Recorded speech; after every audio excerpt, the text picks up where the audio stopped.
இயல்ங்கிறது என்ன? நான் சொன்னேன், ஆங்கிலம் சொல்றதுன்னா, இயல் வந்து இட்ஸ் அ ஸ்டேட்மெண்ட். எப்படி இருக்குதோ அதை அப்படி சொல்றது. அதுக்கு வந்து தொல்காப்பியர் காலத்திலேயே வந்து இலக்கணம் வகுக்கப்பட்டிருக்கு. நம்ம ரொம்ப பெருமையா நினைக்க வேண்டிய விஷயம் என்னன்னா, 3000 வருஷத்துக்கு முன்னாடி உலகின் பல பகுதிகளில் மக்கள் வந்து எழுத்தறிவு இல்லாதவர்களாக, பேச்சு கூட பூரணமாக டெவலப்மெண்ட் ஆகாம இருந்த காலத்துல வந்து இப்படி ஒரு மொழியை உணர்ந்து, இப்படி இருக்க வேண்டும் மொழி என்று அறிந்து, அதனுடைய பிரிவுகளை மிக விளக்கமாக கூறி, எதுக்கும் வந்து வாழ்க்கையில வந்து இலக்கணம் இருக்கணும்.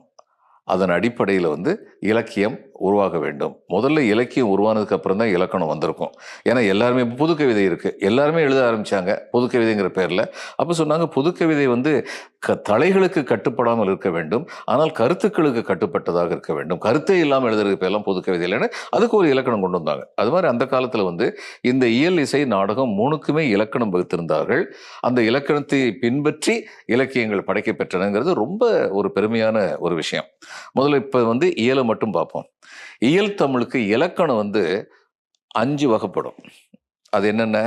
எழுத்து, சொல், பொருள், யாப்பு, அணி. இந்த 5ம் இருக்கும் இயல்ல வந்து. இந்த 5 இலக்கணங்கள் இருக்கு. இதையெல்லாம் பத்தி விரிவாக கூறுவதற்கு என்று இலக்கண நூல்கள் இருந்தன. என்னென்ன நூல் இருந்தது? தொல்காப்பியம், அவிநயம், வீரசோழியம், இலக்கண விளக்கம், தொன்னூல், முத்துவீரியம், இதெல்லாம் இந்த நூல்கள் எந்த இலக்கணத்தின் அடிப்படையில் எழுதப்பட வேண்டும் அப்படின்னு சொல்லி வகுத்து தந்த நூல்கள்.